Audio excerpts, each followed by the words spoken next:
Okay, I'm going to show you guys this statement from the rapid response team. Trump went to the Daytona 500, which is apparently the great American race over the weekend. Did you guys see these pictures? Mm-hmm.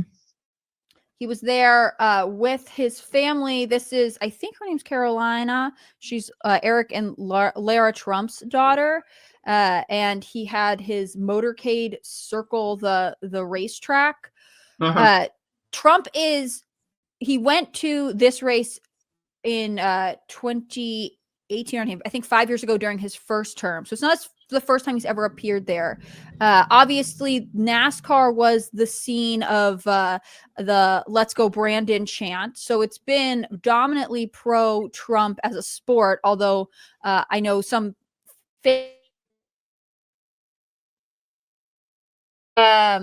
what do you guys think of Trump's audition to be the sports president? Because he was the first sitting president to attend a Super Bowl. I think he's trying to appeal to middle America. I'm not sure that he has, we forget often that Trump is a billionaire many times over, and he's always worked himself into an elite class. That's how his family is and his father was. But I think that this is a wise move strategically, right? He wants to speak to right-leaning middle Americans who like Daytona and they like the Super Bowl. So it just makes him seem more appealing. These are all strategic decisions. I hate to be cynical. Do you think it's more authentic? Trump is a master at this. Mm-hmm. Do you think it's more authentic than when Joe Biden tried to make himself likable to middle America? Is it more authentic? No, probably not. But it is standard procedure for politicians, so I don't find it too offensive. But I don't think it's like that he's inherently more authentic. I think that he has the same kind of understanding of the middle class as most elites. Well, there's a little bit of a difference. Like, Donald Trump will tell you flat out to your face, hey, I'm rich. I'm different from you. Unlike a Mitt Romney or a Joe Biden, who will pretend to be like, come on, man, I was raised in the working class. Or Mitt Romney saying like, who let the dogs out? And, what fancy rain gear you've got on, or something like that. These are rich people pretending to be working class. Trump will remind you over and over again, I'm not part of the working class. I'm fucking rich. Yeah. And so I respect him more because he'll actually tell you he's being completely honest. He's not part of the working class. He's not part of the middle class. But then he does stuff like this. He still enjoys it. I'm sure that he enjoyed being limoed around the racetrack. That must have been one of the greatest times in his life. He probably was eating a Big Mac while he was doing it too.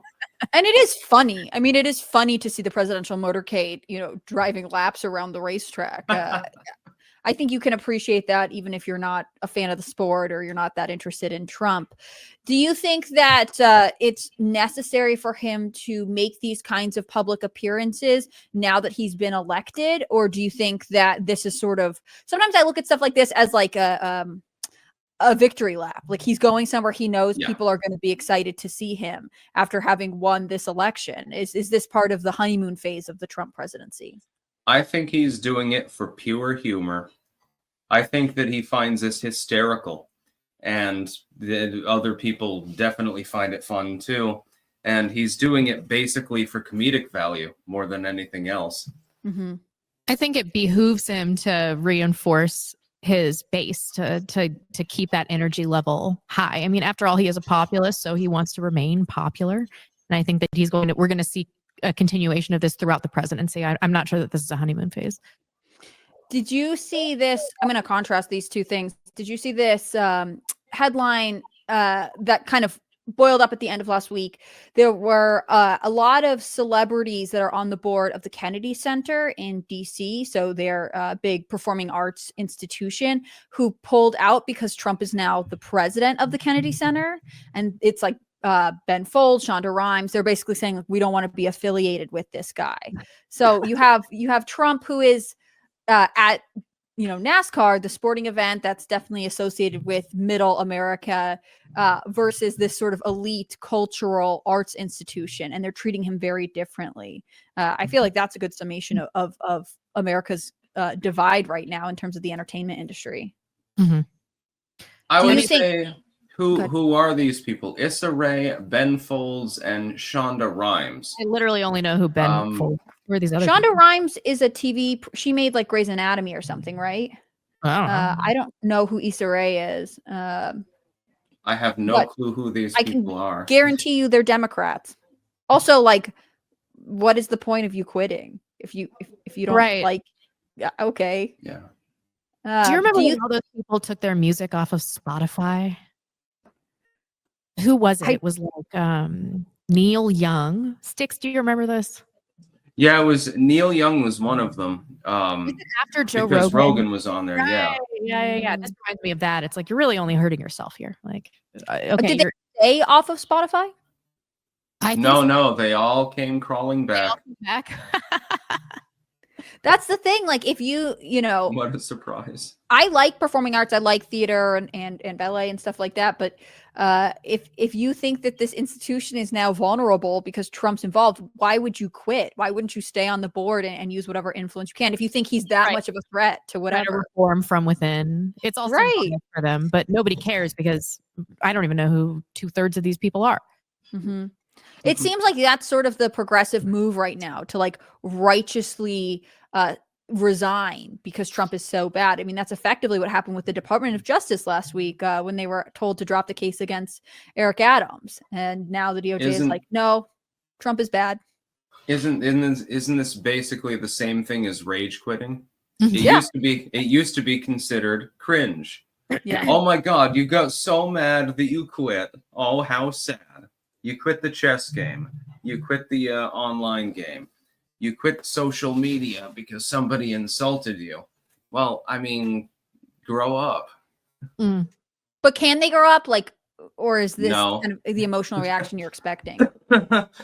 No. And I think a lot of it is about social status within these leftist spheres. So they have to continuously signal to one another that they're still ideologically aligned, which is really the only reason they're doing stuff like this. Like, how much of a difference is it going to make in their income and their day-to-day lives to do something like this? But all of their leftist friends see like, oh, they're on the same level. It's good for them socially. These people probably are walking around with a bunch of fuck you money, right? Like creator of Grey's Anatomy, she's probably rich as hell. I don't think any of these people who are on this board are doing it because they're because they need a paycheck. They're just doing it because they're of the star power. I'm gonna play this clip of Trump talking about his appearance at Daytona because I think he touched on a couple themes that are worth debating and discussing. This is shared by Post Millennial. Yeah. Is that the fact that he has like a racing jacket custom made? I also really want to see a picture of what Melania Trump wore to this event. I cannot imagine. Yeah.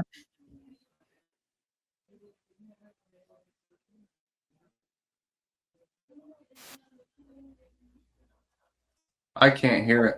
Neither can I. Hold on, let me see if I can turn it up. I don't have Jeremy's nifty volume options. Where's it on my end? No audio. Hold on. Oh no, everyone's gonna tell Jeremy I'm not good at this job. Well, if you right click it, the tab might be muted. Yeah, just to make sure I shared my thing correctly. I'm going to reset it. But basically, before I play for you or while I try to solve this issue, Trump talks about how this event is attended by patriots, how we have, a need for events that show excellence. I think they even reference it in this post on his that the White House released. And I think it's something about American tradition as well. Mm-hmm. How this is American tradition, which was wise of him. So do you think we're having a renaissance of patriotism in America under Trump? Yeah, definitely. I think that people are becoming, people are at least superficially trying to tap into that concept of Americana. And that's what this represents. I think people are very, like, nearly wartime level patriotic right now. We're rallying, so to speak. Like, the people of the United States for years and years and years have been driven down, and they're tired of it. Yeah. And so finally they're rallying. And what are you expecting Trump to do with this renewed patriotism? I mean, obviously it got him elected, but this is his final 4 years in office. What do you do with this surged patriotism during your final 3 years and 11 months? Man, I'm watching the chat. I shouldn't be doing it because they're like, she's so negative, but I do have a lot of negative takes. I don't know what to tell you guys. Like I Look, don't. You can't just be optimistic all the time with me and Styx here. You know, we got to bring in some cynicism. I think that Trump is somewhat egomaniacal, and that he's going to continue to do these symbolic things. Like I would love to see him gut the federal government. Like that gives me like a real feeling of visceral satisfaction watching him just tear apart these agencies. But I think a lot of it is going to be like, I signed this executive order that's going to get overturned immediately in the next presidency. He's done a lot of good stuff, like January 6th, that was fantastic, and everything like that. But do I see him genuinely changing things on the world stage? I don't know. I mean, I kind of feel like it's going to be a lot of showmanship.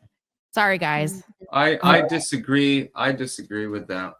I think that if you look at his diplomatic maneuvering, and if you look at his maneuvering with regards to the economy, I think he'll be one of the most transformative presidents since Teddy Roosevelt. Now, it won't always be in a direction that we agree with. Some of it will be negative. But some of the things that he's basically making a big ask about literally everything under the sun. He knows that he's not going to get everything, but he'll get something. And if he can only get a couple of those big asks or something akin to them, then of course he'll still be massively transformative. We haven't had a president like that in a very, very long time. We haven't had a president like that at least in 50 years. I mean, first term Reagan would come close, but even that probably wouldn't rise to the occasion. I think that Donald Trump is going to be the big ask president. So there will be a lot of diplomacy, a lot of border wall, a lot of economic reform and so forth, trying to restore the system, basically doing a soft reset back to at least the early 80s. He might even go back before that. And on diplomacy, I think, is his forte. I think that Donald Trump is best in diplomacy over everything else. Not even the economy, not even the border or anything like that. I think it's diplomacy where he's really going to shine. I think you're right. I think that he has a lot of skills that the last administration didn't. And I wonder if these publicity stunts, basically these bids for the support of middle America, the attending things like this, is sort of part of the long-term strategy. If he can keep the people believing in the vision, he's able to make bigger asks, like Styx is saying, and also act more boldly, because the people are generally more supportive and more confident in the future of the country. Under Biden, people really seemed depressed. I mean, it was his Surgeon General who announced we had a loneliness crisis. It was like negative news from the Biden administration all the time. And while, yes, some of the things that Trump has put out there may not survive either legal challenges or through a change in administration, it does seem like he is basically saying, look, you guys know me, you trust me, let's see what I can do. Right. And this is not necessarily Trump's fault. There are limits to presidential power, major limits, especially in an economic situation like the one that we're in. What can he possibly do to eliminate all the damage that has been done since, I don't know, the mid 60s, for example? I mean, that's far beyond any presidential power or ability.